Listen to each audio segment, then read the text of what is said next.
Bonjour professeur Stéphane Herman. Bonjour. Vous êtes chef du service de médecine intensive et réanimation au CHRU de Tours. Allez, quel est l'état de santé des gens qui ont été touchés par le botulisme en septembre dernier? Alors leur état de santé s'améliore. On est maintenant à 4 mois. Et donc, un des patients a pu sortir de réanimation et 4 patients sont encore présents dans le service de réanimation. Donc, c'est une prise en charge très longue, mais on note une amélioration très progressive, mais qu'on observe bien.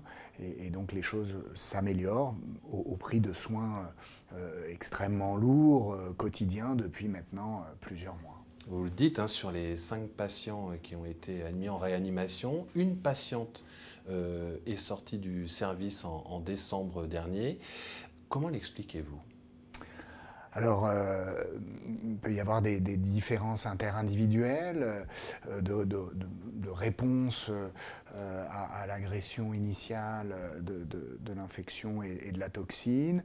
On peut aussi imaginer que les quantités de toxines ingérées soient un petit peu différentes et en ayant ingéré un tout petit peu moins, eh ben, potentiellement les lésions sont peut-être un petit peu moindres, mais enfin ce ne sont que des hypothèses. Pour cette patiente sortie de réanimation, quelle est sa prise en charge aujourd'hui?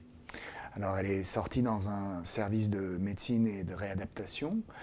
Le chemin de la rééducation après la réanimation est quelque chose d'assez long.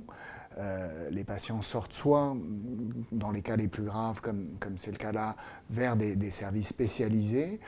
Parfois, ils rentrent directement à domicile. C'est maintenant quelque chose qui est bien codifié, c'est-à-dire que, si je peux me permettre, la route reste longue après la réanimation pour retourner à un état de santé et de qualité de vie le meilleur possible. Et donc c'est ce qu'on appelle le syndrome post-réanimation, qui est maintenant bien documenté, établi. Pour les 4 personnes qui sont encore dans votre service de réanimation, comment évolue leur santé? Eh bien, elle évolue, comme je disais, très progressivement. Ils sont toujours actuellement dépendants de la ventilation artificielle et donc des soins lourds de réanimation. Mais elles sont conscientes? Alors oui, bien sûr, ils sont conscients.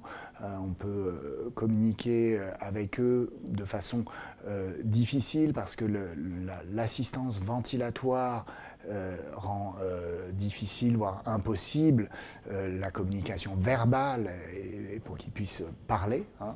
Alors, on développe dans le service des solutions de communication alternative augmentée assez innovantes qui permettent de discuter, d'essayer d'avoir des échanges verbaux avec des patients sous ventilation artificielle. Donc on développe des interfaces sur des tablettes ou des ordinateurs avec des technologies d'eye tracking et des choses comme ça qui sont mises en place pour répondre à cette problématique qui, encore une fois, touche les patients botuliques, mais en fait tous les patients sous ventilation artificielle.